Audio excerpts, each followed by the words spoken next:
Hello, everyone. In today's episode, we're going to meet a person who really likes monsters and dinosaurs. We're going to talk to this person who has a lifelong hobby, passion, pursuit that brings them great joy in creating these creatures and making them really large to life. Welcome to Creative Visions TV. I'm your host, Karen Dahlman.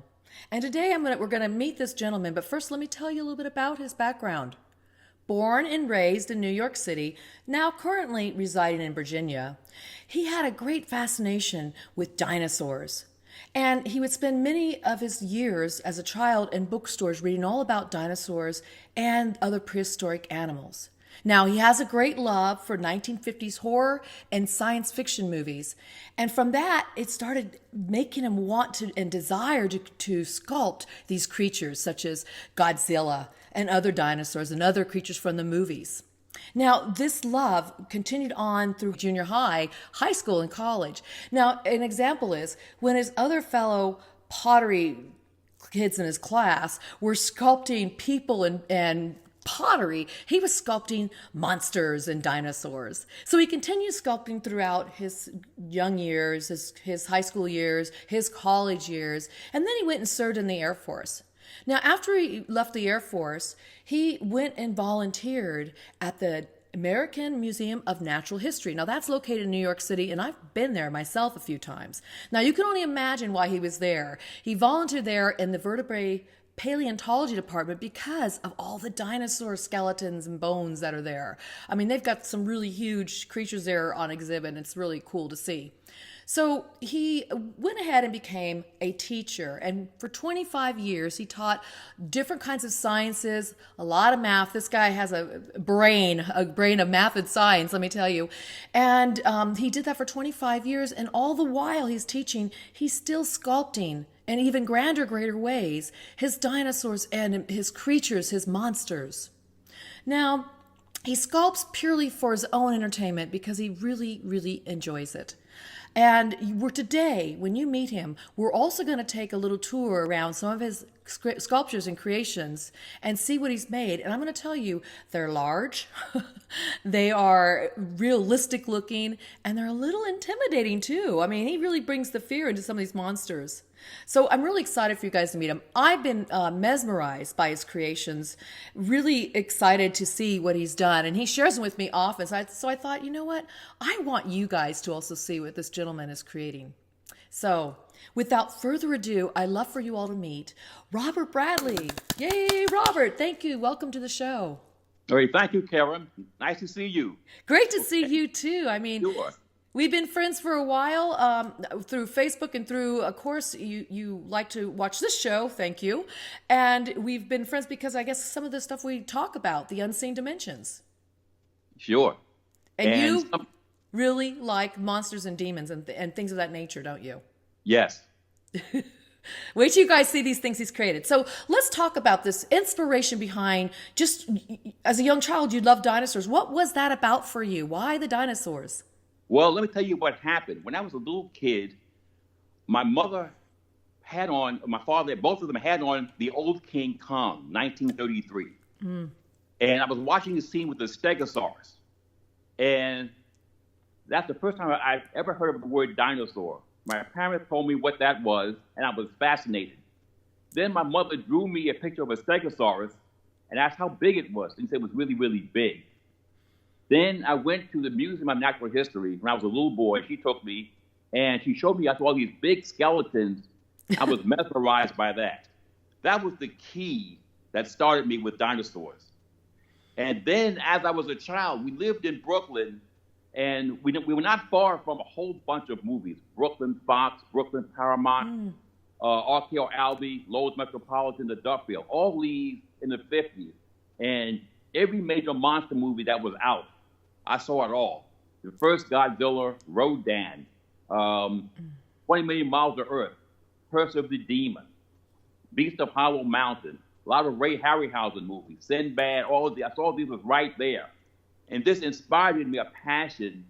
Now, here's the kicker. At the time, they didn't make many dinosaur models in the store. You couldn't buy it. They had small Miller ones, and they had the little Marx ones. And when I had my tonsils taken out, the next morning, I was kind of still groggy. My mom got me downstairs, and he bought me this Miller Tyrannosaurus Rex. I was fascinated.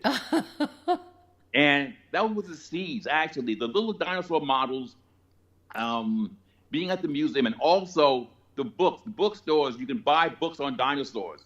And I had my mother and some of her friends buy me books on dinosaurs. They kind of grew up with this stuff. Charles R. Knight, Zurian, Augusta, they had books out on prehistoric animals. And I read these things over and over again. And that, seeing the movies, going to the museum, just kind of, but I couldn't buy many dinosaur models or monster models. They made them very small. So I got what they had. And what got me into sculpting, one time my mother made me a little paper mache Godzilla in a tub. I was a little boy. Oh, wow. And that got like that. Then I'd made a model of the creature from 20 Million Miles of Earth, the Emer, Ray Harryhausen movie. And I have that one here. I've built a number of those. I have that one. Then I made some other dinosaur models along the way. But it wasn't until I really got into middle school, there was a ceramic shop. Now, I never took the class, but I remember the teacher, Gladys Kalarjan, it was like an after school so you could go. So I'd go there and make dinosaurs from the clay, but it was the clay you had to make in the kiln. While the other kids were making pottery and figures, I was making dinosaurs. That's all I did. And were too big, they would explode in the kiln. They didn't take they took a while to dry. I glue them back together, paint them up. They were kind of crude. They had sausage-like legs, but I kept at it, and I kept at it. I made more and more and more. Then we moved to Queens, and then I was away from that, but I kept on making models off and on through high school. I make some out of plasticine clay. I made a T-Rex, a couple of T-Rexes. I did a Sinbad dragon, little things like that. And I kind of kept at it.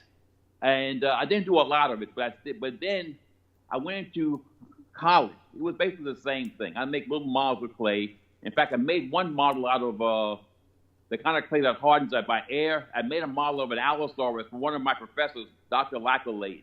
I made a model for him. I gave it to him as going when he was retiring. I gave him that, Very nice. Yeah. And then I went to the service, and for a while, didn't get into sculpting. I was getting into different things in the service, supply, weather. Then I went into the missiles. And while I was missiles, I was at Grand Forks Air Force Base. Well, Aurora came out with all these dinosaur models, plastic ones, the prehistoric series. So I bought all of those, put them together, painted some of them, kept them for a while. I stayed with that. Wait, let me ask you, was that in the 70s? Yes, in the 70s. Okay, because I had those dinosaur models too, and my brother, I remember he made a Stegosaurus and I did a Triceratops, and we kind of got into dinosaurs for a while too, but we didn't stick with it. But I remember those models. They were pretty cool, about this big. Right. The T-Rex one was the big red one that came out. That was neat. I think it was about 18 inches tall. Oh, that's I bought a couple of those. And I kind of built them. I was on base, I would, in the back office quarter, I'd make them and set them around the house. I still like them.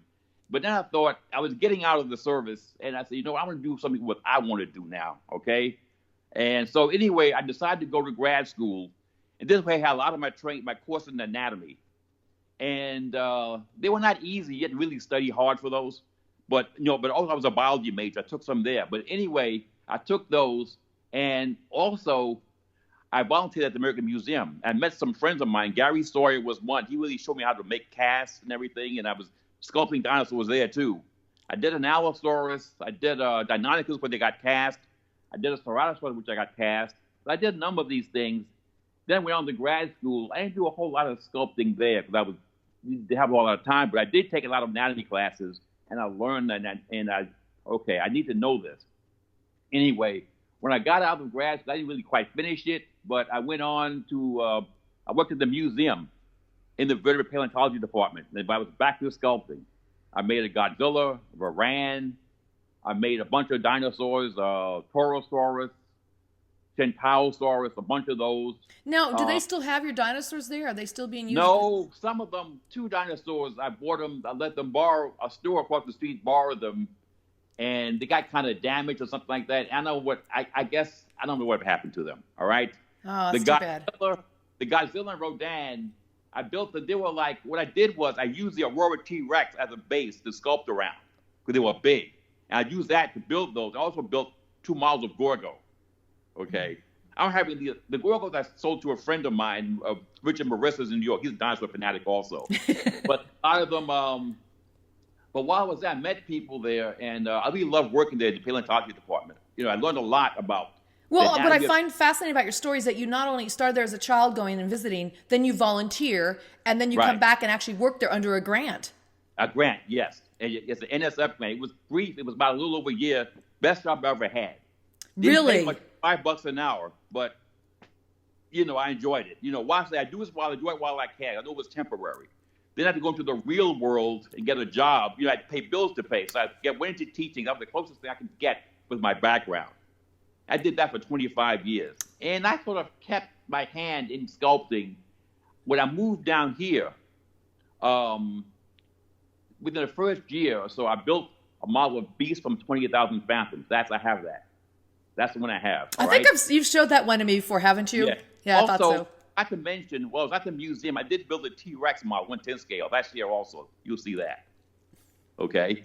So anyway, I went on from there, and then toward the end of my teaching, I started the Emer, the 20 million miles of Earth one, and I started the Beast of Hollow Mountain. I did, though. You'll see those also. All right. I just kept, and then once I retired, the first couple of months I didn't do anything for a while, but then I saw a Superman mannequin in Walmart. Right away, Night of the Demon.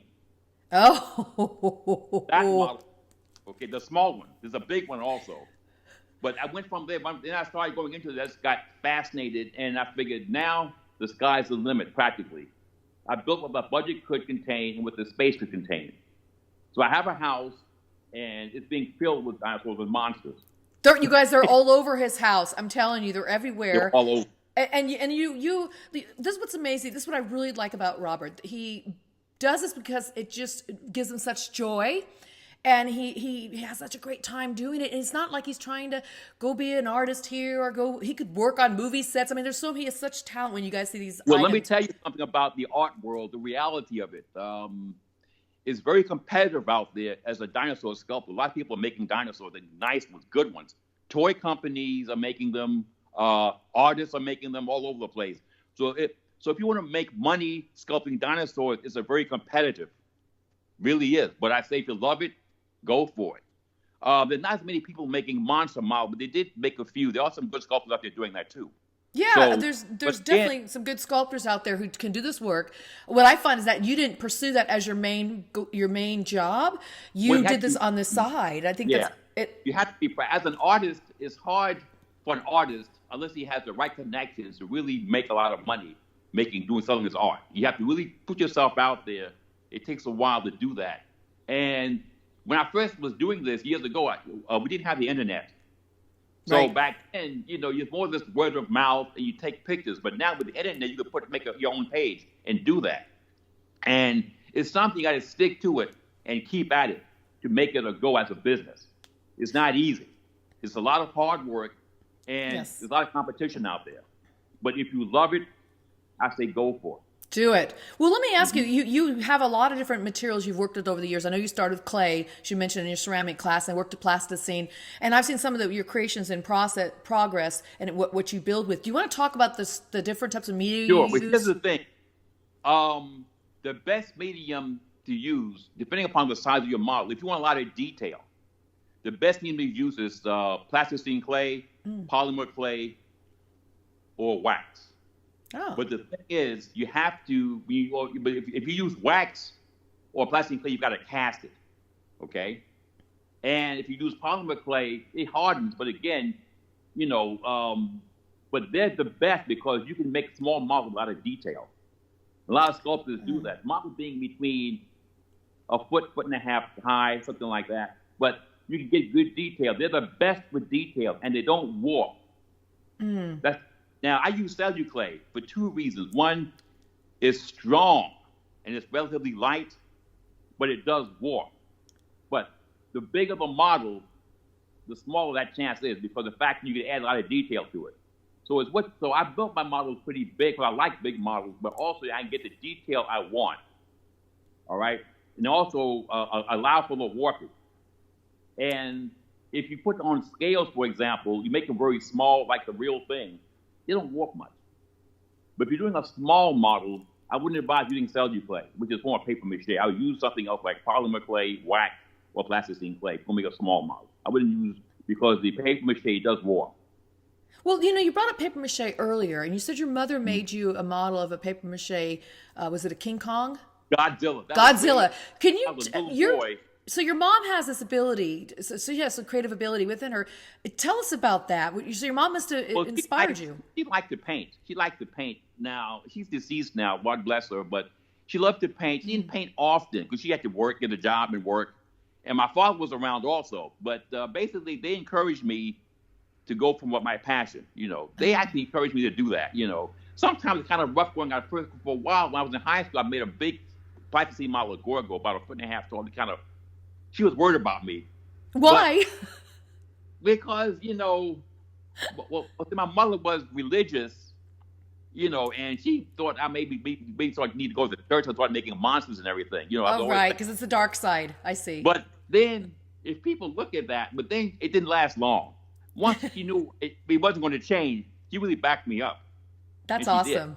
Yes, she really did. And also my father, when I need to get around, he'd take me places like, I didn't have a driver's license back then. But both my parents really supported me. They would encourage me to do this. And a lot of my close friends do encourage me. Some of them don't always like the subjects I make, but they do encourage me to do it, It's awesome. Well, let's start seeing some of your creations. And we'll keep talking as you share as well. So, okay, I'm going to start with the earlier ones first, the ones I made first. Okay. Perfect. So I'll pick up the phone and I will keep it like this. Excellent. And I'll walk around, and you can still see me. Oh yes, this is great. I'm starting to see some guys in the background. Okay, we'll get to those. All right. Now, how is the lighting for this? Okay. Oh, lighting's fantastic. All right. Can you see this one? Oh, yes. Okay. I built that Tyrannosaurus Rex in 1983-84. The head, and I'm going around. You see that? The tail? Yep. At the time I did this, I used Celluclay. I used pieces of Aurora T-Rex pieces because I want them. You got to make the model if they're big, light but strong at the same time. I got damaged while moving down here, so I had to do some repair work. It's not totally repaired, but I did fix up some of the things. Okay, but now note the skin texture. You see the skin texture on that? At the time, skin texture, I used grit for skin. But let me tell you, there were a couple of artists out there that I saw their work. I was amazed. One was Steven Zerkis. Another was Henry Galliano, because they sculpted the individual scales. Now, Henry did a wax model of a prehistoric turtle, Myelania. It's about maybe a 1.5 feet long, but the scales were sculpted. I saw that. I never forgot it. Okay. Well, anyway, the thing is that this was a 1/10 scale model of T-Rex. And I made this at the time when they just realized that T-Rex walked horizontally, not the old vertical, with the tail dragging the ground. And I based this on the skeleton they had at the museum. We're still mounted in the old-fashioned way. But I did my research on articles, scientific papers, and I measured some of the bones that I could get close to get the feel of the thing. And then I did the muscles, and with the muscles, there wasn't a lot of muscle diagrams back then, but I used my knowledge of anatomy, and I looked at a lot of artistic renditions of T-Rex. I said, which ones do I really like, look more realistic? So that's what I did for this one. Right, this was the earliest one of my I won't say earliest ones, but I did this like 30-some years ago. Oh my gosh, so we're talking we're looking at the 80s. Right, the 80s, okay? Fantastic. Now, look at the detail of his skin, his teeth. Now, the skin is not as detailed as I would like. I will do another T-Rex, 1/10 scale, but it's going to have the scale sculpted on, because now they have fossilized scales of a T-Rex. Back then, they didn't have that. Okay? That changes the whole game now. Yeah, so it's not going to look that much different from that, but the scales were very small, pebbly scales, beady scales. But I've got some more models where I actually do use real fossilized skin to make the model. I got one I'm going to show you when I get to it. Fantastic. Okay. All right, shall I move on? All right, the next one. Can you see this? Not yet. Oh, now we can. How tall is that creature? He's about 34 inches tall, and he's my first model of the creature Night of the Demon. That's a British black and white movie, came out in '57 with Dana Andrews. Oh, I love the movie. It's a classic. Night of the Demon. Wow. Yes. It's also called Curse of the Demon in the States. It came out in '57, and I saw this when I was 7 years old, and I was impressed with this movie. Didn't scare me, but I was impressed with it. Well, I'm impressed with that creature that you made. Can you zoom into him a little closer and maybe walk around him and show us a little more detail about him? Okay. Is that okay? You see yeah, it? keep going. That's a wonderful claw. Look at that. Yeah. And I based this, basically, what I did with this one, you see the saliva coming out of his mouth? Let's see. Oh, yeah. Dripping on his fur. You see the wings? Now, here's what I did with this one. I took a model, a Superman mannequin, right? Cut off the hands, the cape, and the feet. And I changed it where I could modify the lower part of the leg, the metatarsals, to make like hoofs and to stand on. And then I added muscles on this thing. I made it really muscular, okay? You can't tell from this because I had to put the fur on. Now, here's the catch with this one. It had wings. So I couldn't just, so to have the wings, I had to make it stand on its own. So I had to put an anchor on the tail. It had a tail, all right? And I had a wire attached to the base. Now, here's the thing. In the movie, you don't see as much detail in the movie. You see the head and a little bit of the body and the wings. That's all. You only see it momentarily for a couple of moments. That's it. So the rest is to your imagination, all right? We kind of adds fun. But anyway, I bought a pelt. I forgot where I bought the pelt from. It was from Walmart, a $10 fur pelt, a rug, cut it up and glued it on to the muscles, okay, with the paper mache. And I made the claws, the teeth, the eyeballs, and the horns out of polymer clay. Okay, see that? Okay, scale around. Oh, great. Okay. Look at that face. Now, this is my first one I did. I did another one. You'll see that later, a bigger one.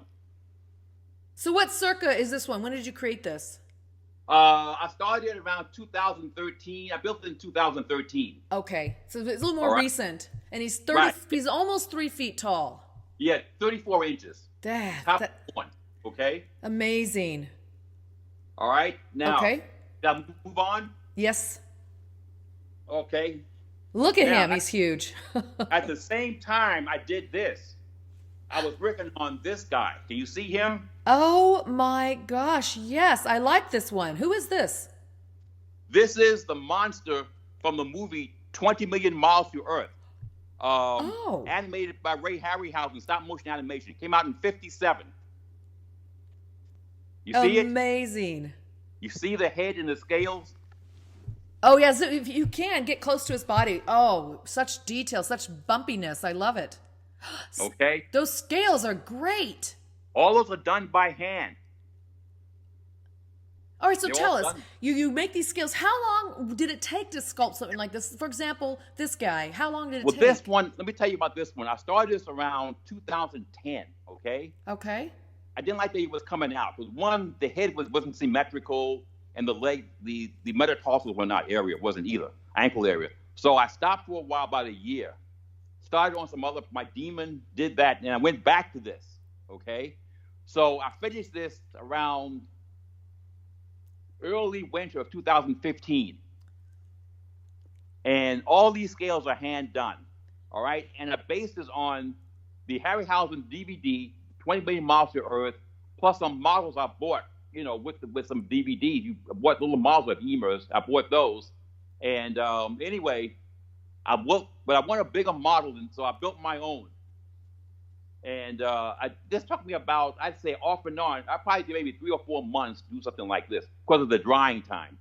Now, is this working on it 8 hours a day or? No. You work on it for as long as you think you can. Now, one thing, you're doing detailed work, it gets tedious, so you have to sort of stop, take a break.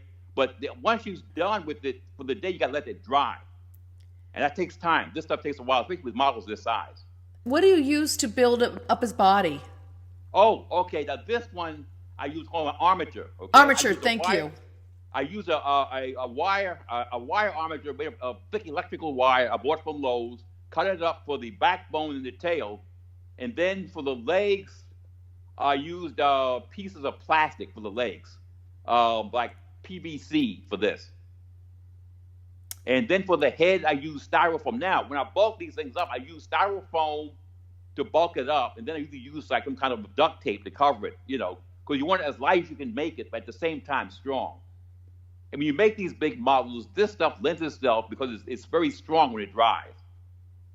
So anyway, this is I'm gonna go around. Please. Okay. How tall is this guy?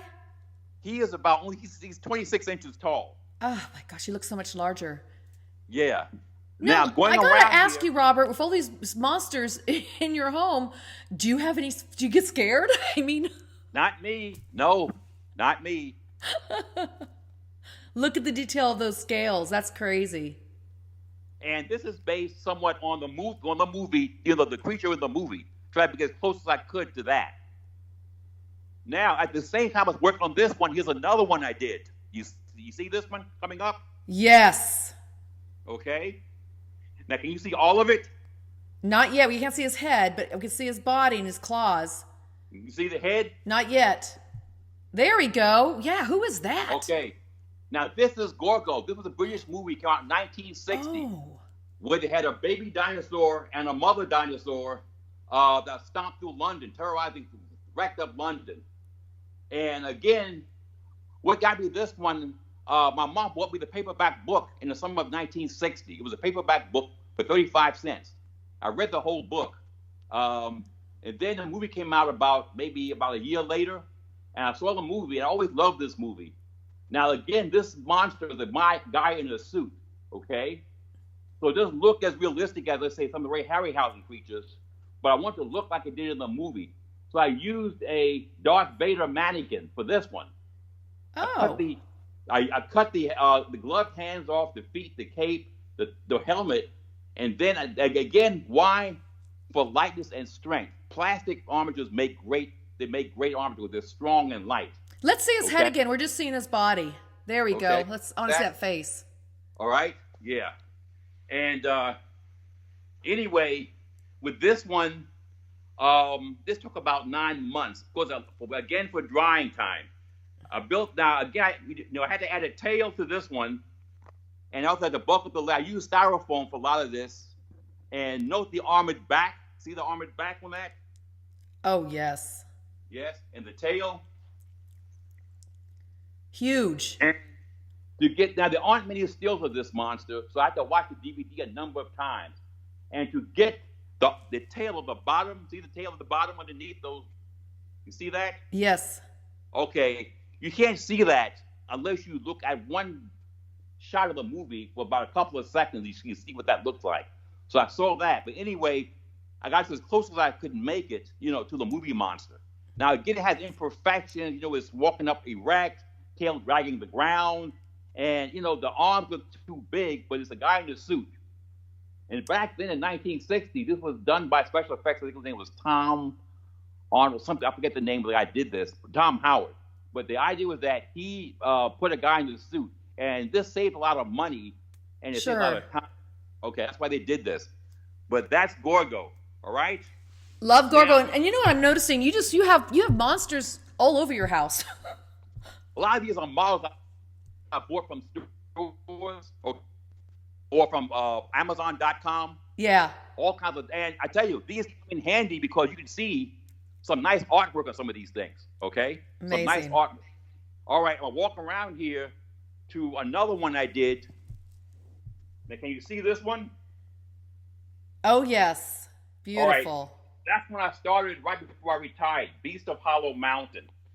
What I did with this one was I bought a rubber dinosaur from Toys R Us, T-Rex, cut off the tail, cut off the head, cut off the arm, cut off one part of the feet, and redid the whole thing. Okay. All right? I'm going to go around here, and you see that? Oh, wow.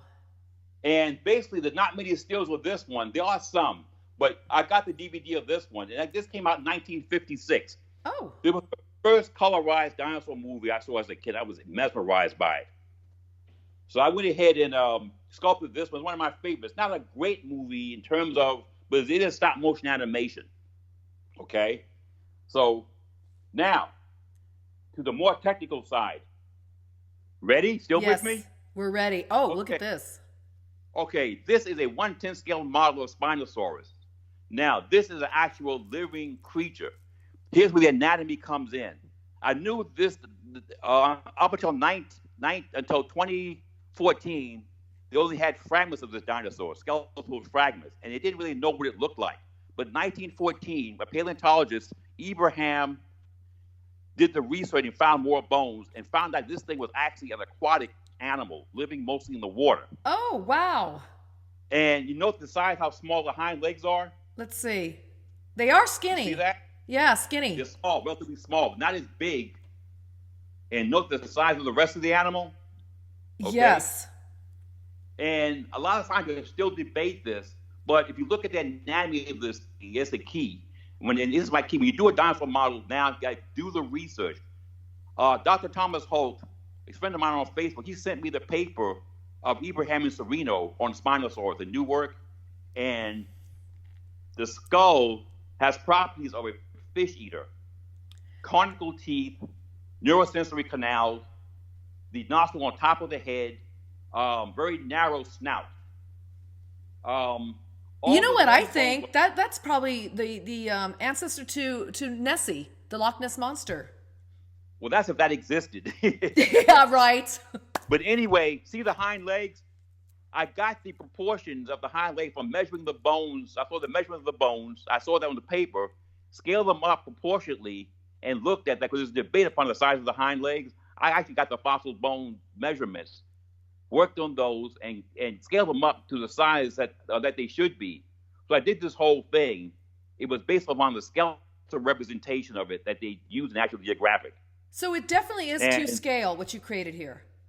Yeah. Now the fin, that was a bit of a challenge. But here's what I did: I used some polymer clay to make the the tall vertebral spines. You see these back here? Absolutely. Now I had to support them. So what I did was I got some paper towel and shellacked it, put it on there and shellacked it to hold them up. And then I sculpted the scales on there. So you see the impressions of the spines and then to get the scales. Now, we don't have any scales with this guy, nor do we have any front limbs. So this is based upon what they're guessing they were, okay? Okay. But this thing was big. This is 1/10 scale. And right now, this is all, you have of this. So how long is that guy right there? He's 5 feet long. So you're saying these things are about 50 feet long? Yeah, this one was. He was always saying he's the biggest, not by mass. T-Rex still holds that. By mass, the T-Rex is still the big, like one like Sue, the heaviest one, because T-Rex had a bulky, massive skull. Deep body was wide, proportionally wide. It wasn't narrow. But he's still the heaviest one that they know of so far is T-Rex. The big one like Sue. This one's huge, though. Wow. Okay. Yeah. Amazing. All right, now here's another one I did. I'll put the light on. It's getting dark in here because the sunlight is kind of disappearing. Is this better for you? That's a lot better. Thank you. Okay. Here is a 1/10 scale Triceratops I did for a friend. He's helped me in so many different projects as far as moving things. So he asked me to make this for him. And now with Triceratops, they had fossilized skin. This is the dinosaur I made with my model that I had. I love Triceratops. It's my favorite dinosaur. Okay, you see the skin detail? Oh, yes. All right, now, that's based upon photograph I had of the fossil skin. They also gave you the size of the scales. They were hexagonal. They had 3 different scale sizes, and some of them had thorns, little spikes coming out, okay? So that's why I did this based upon that. Now, when I did I'm getting dizzy. Model, I'm getting a little dizzy there. now, when I did this one, I looked at the muscle diagrams to do the muscles. I did the muscles underneath the skin. So I sculpted the animal. I did the armature, again, from electrical wire, styrofoam, and hanger wire. Sculpted the muscles based upon muscle diagram. Remember, the anatomy is important for this. When they look real.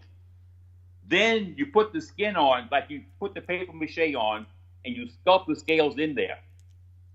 You all see, and then now the color work is the color is guesswork on that one. Okay. So they really had those spikes on the body like that? Yes. Now how long they were, I don't know, but from the fossil evidence, it had. You could see the base for these spikes. It had that. Yes. It needed Amazing. it.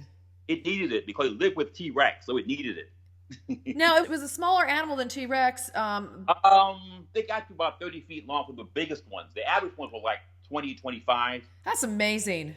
Just Yeah. amazing. These animals that were so huge. Yeah, it was pretty, but they got pretty big. You got probably as massive as T-Rex because it was so bulky. You know, it wasn't slender. You see it? He really has some nice horns in the front too that he could do some damage with those horns. Yes, he could. Yes, they could. Right.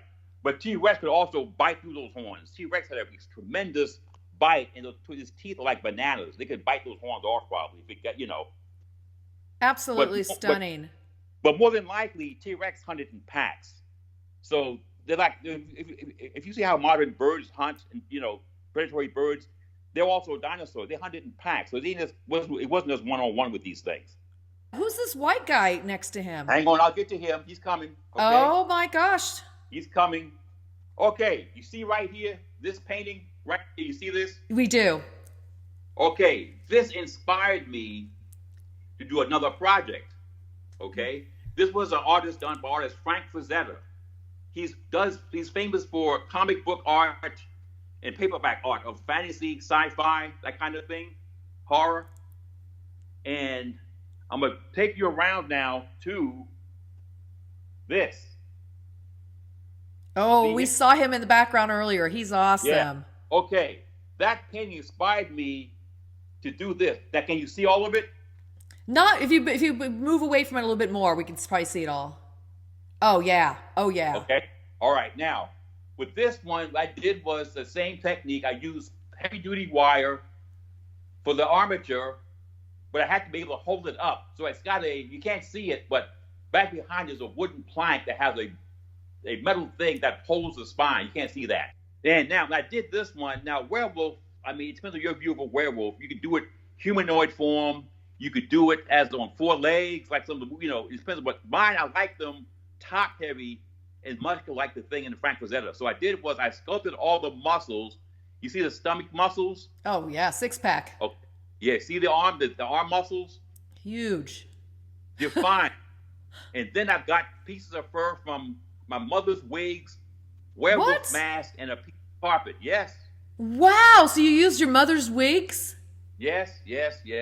Some of them will be very creative. The different color patterns you have for that, so it looks kind of feral looking. There's not looking like a neat, I want it to look scary as I could and make it kind of realistic looking. Oh, he's fantastic. Knowing human anatomy and muscles, you saw the leg muscles, the arm muscles, and I wanted to see it come through the fur, okay? It's coming through the fur for sure. You did a great job showing those muscles, the bulkiness. And again, this is the base I did for it.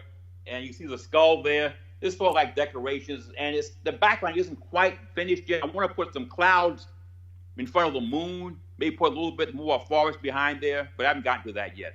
But I did this one. It was done the fall of 2015. I did this one. It took about 4 months to do this. Yeah, 4 months. That's an incredible face. It's really scary. I like it. Yeah. And again, you have to look at things like the eyes, the teeth, the mouth. You want to look at feral and nasty looking. You accomplished that very nicely. All right. So you see the claws. Now, again, the claws, the teeth, the eyes are polymer clay, but they have a smooth surface. You see the foot, the wolf's feet? Now, search wolf's feet to get that, okay? And then, see the teeth? That's patterned after a wolf also. You see the teeth? Oh, yeah. It looks like a dog or a wolf. I see that. Patterned after, I got wolf dentition. I looked up all that. With the canines and all that. That's great. All right. The next model I have will be this one. Oh, I've seen this one before. I love this one. Right. Okay. Now, this one took 9 months to do this. I'm going to put the light on. And now, this is Godzilla, of course. And I based this on a 1954 one, the very first movie that came out. That to me looked the most scariest to me. But what I did was, the Godzilla in the movie didn't look to me that realistic, especially the skin and the proportions. It looked kind of fat. Yeah, So he did. a little bit, but I used scale panels like a dinosaur scale panel. I used 3 different sizes of scales. I sculpted these on individually. Okay, and do you see it? Can you see that? Let's get his face in there a little better so we can get in there. All right, now the face is just like the face that they use, the head, in the original movie. When it peeks over the mountain, this is the head they use. Like I did that. Okay. I love that head. Boy, he's great. I love his skin. I love his back, too. That's really cool. Again, now the fins on the back, they were more or less smooth in the movie. I wanted some detail on that one. I wanted and also affected by the radiation. So I had them with scales and sort of like, bubbly, like, if affected by radiation. Mm-hmm. So that's why I did how tall is this one, Robert? He is exactly 4 feet 10 inches high, and he's about almost 10 feet long. Wow. Yep. In fact, I mean, who knew when you were, as a child, just beginning to get into this and studying dinosaurs and monsters, who knew? I mean, could you even predict you were going to be making these large-sized creatures? Well, here's the thing. I'm retired. I don't have to work anymore, and my time is my own. So, and I don't want to be bored, which I'm not. In fact, I was never bored since I retired. Never. I'm never bored. I read, watch movies, sculpt, do different things. So I'm never bored. But the thing was, now this Godzilla, see what happened with this one. I saw a 4-foot tall model of Darth Vader in Walmart. I bought it. All right? It started out for about maybe 6 months. Then that's okay. I'm used for something. What's an iconic monster? That's it, Godzilla. So anyway, I started working on that. Now, this took 9 months because I learned a few things. I had the armature, but I had to make the tail. So I got some heavy-duty wire for that. And then I used a lot of styrofoam and rags. But now the problem with that initially was when I started adding the paper mache, some of the water got to the rag. That caused some paper mache to mildew. Oh. So I had to lay it down, take a little bit of the tail off to redo that and get rid of the mildew stuff. So I'd lay it down on the floor. Get under the feet first totally. That means sculpt it, put the scales on, shellac it, and paint it. Under the feet, under the tail. So I did that laying down. Once that was dry, room temperature, then I got it back up again and finished the rest of it. It went pretty smoothly after that. This took me like 9 months. 9 months. So does it always stand there in your living room like that? Yes, that's where it is. That's where it will be. It's not going anywhere else. Look at that. You see it? Oh, that's great. That's huge. Yeah. He's big. He can't get out of the room because his feet are too wide to get out through the... Look how long his tail is. That's crazy. The tail's not that long. It looks like it is. Longer, but the thing is that I didn't have any more room. So that was it. That was it. Okay? You got to make these guys fit in your house. You're right. Okay, I got some more, so we're not done yet. Okay, so here we go. Coming. Isn't this great, you guys? All right. Going back to some more dinosaurs. Okay? I knew you guys would enjoy this. It's just amazing the stuff he builds. This is really creative and huge. Okay. This one I did back in 1988. Beast of from 20,000 Fathoms, the Ray Harryhausen monster. You see him? Yes. Okay. He's 5 feet long. He's actually O scale. Okay. He's 1/48 scale. Wow. And I collect model trains, but I built this to scale. It was going from the stills of the movie and watching the movie so many times. And all the scales were done by hand. This is as close as I could come to the Ray Harryhausen monster. Everything, the eyes, everything tried to be. You see it? Yes. See him? Look at that. Okay. That was fun making that. That took me about, I think, 3 to 4 months making that. Really? That seems so quick. In fact, I was subbing at the time. I just moved to Virginia, and I was subbing at I'd come in the afternoons, put on the movie, and then the sculpt. Amazing. And the detail, and then the fact that you get it to scale based on whether it's a dinosaur or the movie, what they had. Yeah. Now, this one, again, I use the same thing. Use an armature for this one, styrofoam, and then, sculpted the muscles. I looked at the Harryhausen model because I wanted to look at the one in the movies, okay? So this is what I have. That's great. 5 feet long. Dang. All right. Dang. Now, here's a recent one I did.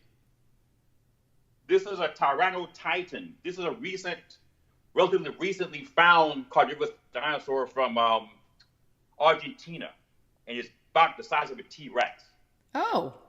Tyrannotitan, yeah. Did it walk around like a T-Rex with his big legs and his hands up top? Yeah. Okay. That's it. But again, you see, now notice he's standing on two legs, but they walk horizontally. I want him to look a little different, not like the old one. See the little scales on his head, the mouth? Yeah. Wow. Now, there's a lot known about this one as far as skeleton.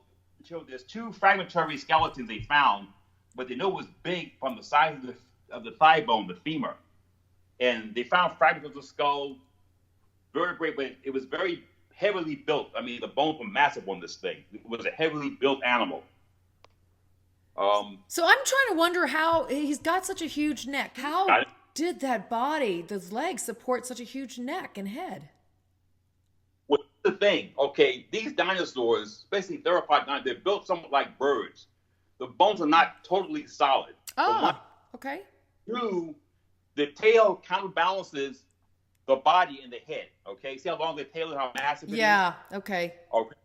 And also, a lot of these theropod dinosaurs had what's called air sacs, like birds, like secondary lungs that help them give them more wind when they're chasing something. All right. So, but again, these were big, they were massive, but at the same time, they were built for running and catching and killing prey. And this one probably hunted the giant sauropods, the flesh eaters, plant eaters that live in this environment. But that was about 40 feet long, the size of this thing. I based this primarily on a skeleton that they found, reconstructed skeleton, and again, using my knowledge of muscles of dinosaurs of this type, I did the best I could with this. So if that one right there met up with T-Rex, who would probably win? T-Rex was much more massively built skull and jaw muscles, had a much deeper lower jaw. So T-Rex had advantage on this one for the more stronger skull muscles and jaw muscles. Two, T-Rex had a bigger brain.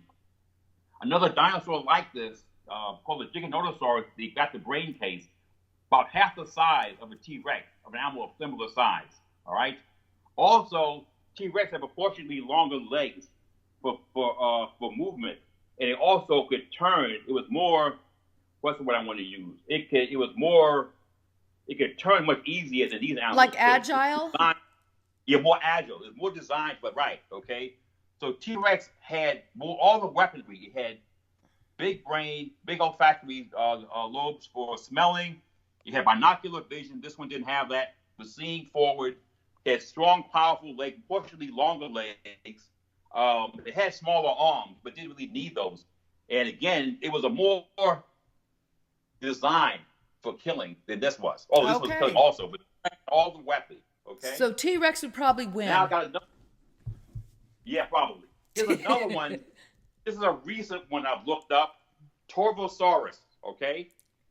This is a surprise. They've known about this one for years, from the Jurassic, the time of Brontosaurus, Allosaurus, about 60 million years before T-Rex. And this is a 1/10 scale or 1/8 scale model. It probably was over 40 feet long. Wow. It was built different. It didn't have that long leg. It was low slung, but its body was horizontally and like a cylinder. Was very heavily built. Massive bones, massive arm bones, arms proportionally larger, and a huge claws. See those? Oh yes. Now the teeth are not. This is a work in progress, but they found one that's about 40 feet long. They call Elvis. That's big, T-Rex size. Now again, the skull is big. It's got teeth. The teeth are not there yet. They're blade-like. Okay. Like I wanted to show you. Yeah, I remember you've been working on this one for a while. I think I saw it when it was you were just beginning to form it. But anyway, this one, he's 5 feet long also.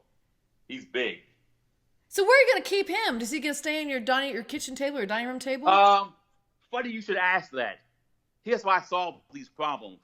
I make the monster dinosaur first, and then I decide where I'm going to put it after I make it. Okay. You know, Robert, you're going to run out of room here soon. Well, now I got one more to show you. This one I did finished this one last year. Can you see that? Oh, I do remember this one. Yes. Yeah.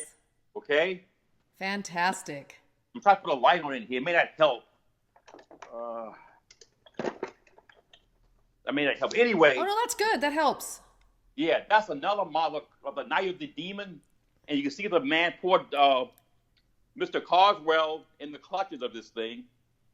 This is 4.5 feet tall. Oh, wow. And you see the claws, see the head? Do. Yes. The saliva coming out of his mouth? Yep.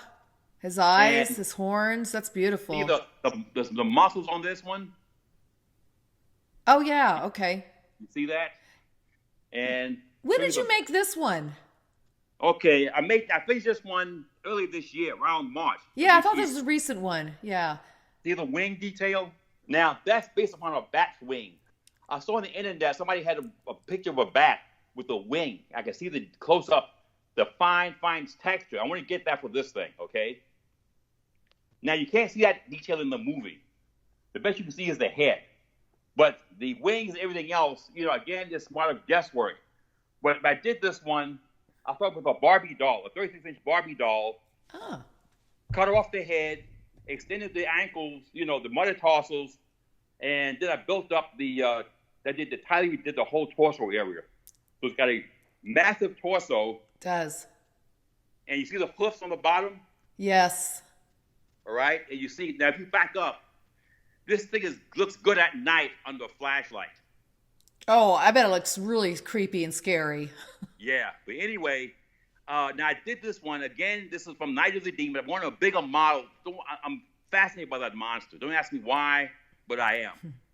It's really neat. It's based on the old medieval concept of demons with the hoofs and the horns and everything and the wings. Sort of like what this is. That's amazing. And that's your tallest one, isn't it? No, the tallest one is Godzilla. He's 4 feet 10 inches. Oh. This is about 4 feet 5 inches, I think this one is. Oh, just a little shorter. Okay. A little bit short. I mean, when you get up to 4 feet, I mean, they're all pretty big. Now, the wings, it's got an 8-foot wingspan on this thing. 8-foot wingspan. Oh, my gosh. Yeah, he's big. Oh, he's huge. Yeah. And if you look closely at something zero, you see that, don't you? Oh, a Ouija board. You've seen that one before. Oh, I have. You guys, look. This is how we met, because of Ouija. Look at this. Right. Fantastic. Yeah. Now I'm going to make another one. It's with runic symbols, okay? A picture of the demon, a demon decal on a red background, and then I'm going to put runic symbols on top of that. And that's going to be your type of talking board you're going to make. No. I don't think so. I don't think so. Let's see his face again. Fantastic. Really scary. Such great detail. It looks better at night. I mean, there's no light on. Put a flashlight over this thing. Oh my goodness, awesome. Oh yeah, I can imagine. Really, this would be great for Halloween. Yeah, but the thing is, he's upstairs in my bedroom. You can't make it out of the room. What? You can't get to the door? No, he can't go through the door because of the wings.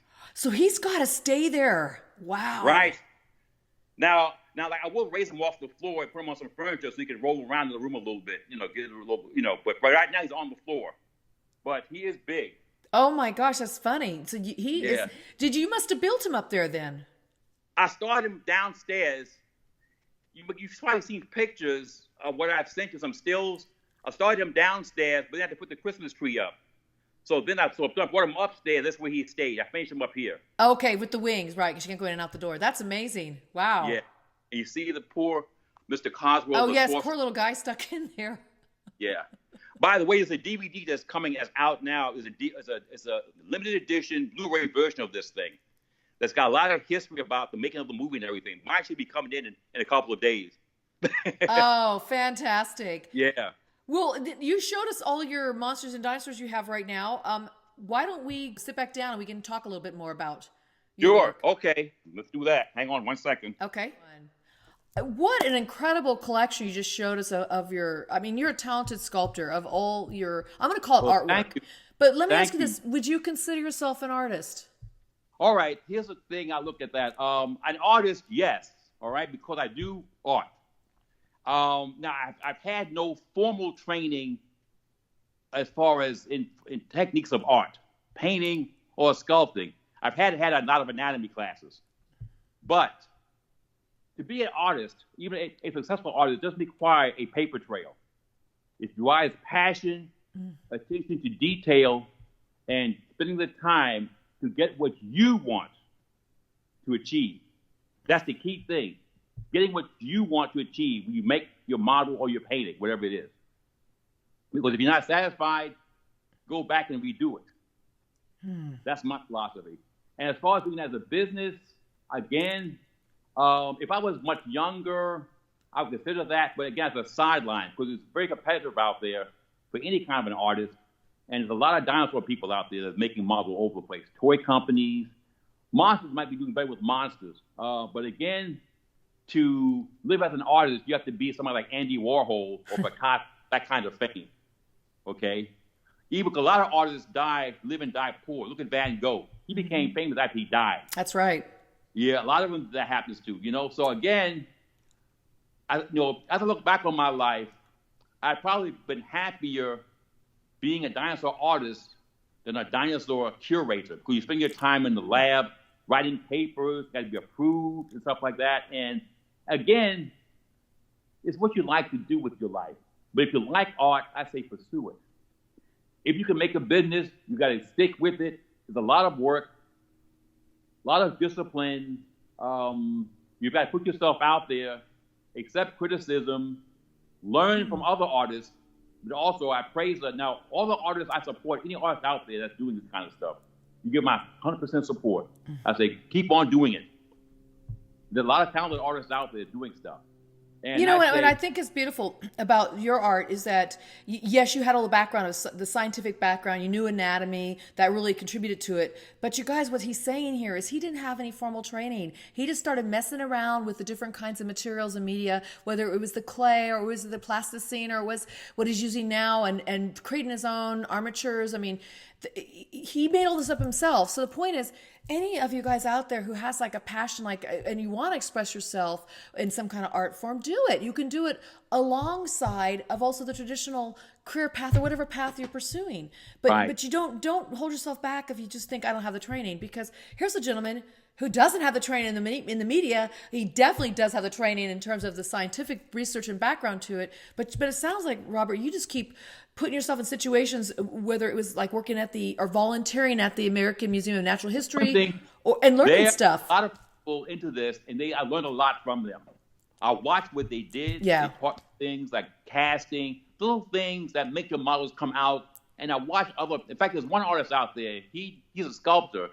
He does living animals. He actually dissects his animals before he sculpts them.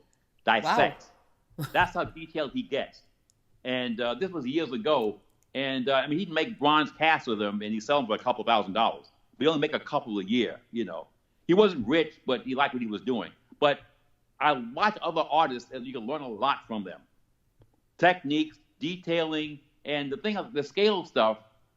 Doing the scales, I watch, artists now, and I see a lot of good art out there, especially coming over from overseas, Japan, and from South America. Oh my goodness! Really? Yes. Look at the internet on dinosaur models. People are doing dinosaur models. People are selling them. Companies.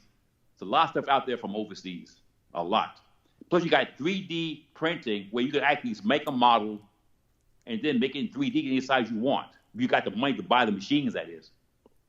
That's amazing. 3D printing really takes it to a whole new level.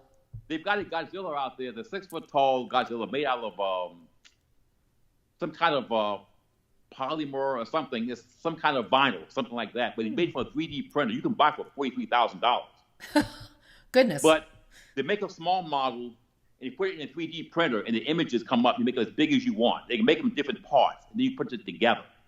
But the printers are expensive, $1,000 for these printers. Yeah. But the technology is out. The thing is, with art now, you got the internet, you got the technology. You can do anything you want. You got the time, the patience, sometimes the money, manpower, whatever it takes to do it, what you want, So, but again, I encourage everybody out there, if you like that, go for it. You might make a full living from it, but at least you can do a partial, or even, just for your hobbies, what you like. Well, and it brings you such joy. This is what you just love, and you've always loved doing this. And you get to continue this. And my question to you is, when does it stop? Do you fill up your whole house with them? What do? You build forever. Build forever. Build forever. I've got a couple rooms upstairs that I've not used for anything at the moment. They will be used eventually. Put more stuff in there. Your house is like a museum, and maybe one of these days you'll open it up for that reason. That's what people have told me that. Well, I want to tell you, I want to say, first of all, just thank you so much for opening your house to us and also all your wonderful creations over the years and sharing your story. It's incredible. And maybe it will become a museum that you can share. Right now, it's a museum for us, at least to watch on YouTube. Joe, I mean, thank you for asking me to do it. I appreciate it. Oh, it's such a joy having you on here and sharing your creations. I know everybody's going to love them. So, final words. What would you like to say to the audience about anything that maybe we missed or that you just want to somehow inspire them? What would you like to say? Well, in the world of today, it's very hard to make a living to pay all your bills, what way prices are. You have to have a job to pay the bills, whether you like the job or not. But you've got your free time. Mm-hmm. Use your free time to do you. As long as you're not doing anybody any harm or anything, do you, things you like to do, it makes your life a lot more pleasant to look forward to. And then, like for me, when I retired, I have this, I love doing this. I don't sit around, I'm bored or I'm stressed out. I do something that's non-stressful to me that I like to do, and I'll keep it where I'm in control of it. And that's the key, is to make your hobby where you enjoy it. Now, if you want to do it to a business, that's fine. I encourage you that if you like that. But again, it's going to be a lot more stress. You got to compete out there. You got to worry about prices, haggling with prices, things like that. Well, and it's complicated, but it's what you want to do. But remember, you're the one in control. And as long as you're in control, it makes it a lot easier. And it's a lot more fun. Well, thank you again so much, Robert, for being on the show and sharing your passion. It's such a joy having you. Okay, it's such a joy to be on this show. Thank you. You're very welcome. So there you have it, you guys. Here's a gentleman who's out there recreating and building and pursuing his passion. He's been doing that his whole life, regardless if it was right up front and the main thing he did it on the side. And now, since he's been retired, he's able to really pursue this full time now. And share with us and share with others his beautiful creations.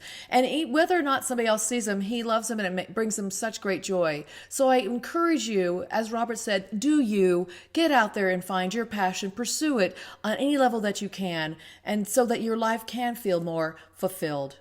So thank you for watching us. Thank you for joining me. This is Creative Visions TV, and I'm your host, Karen Dahlman. Until next time, get out there and create. Bye-bye.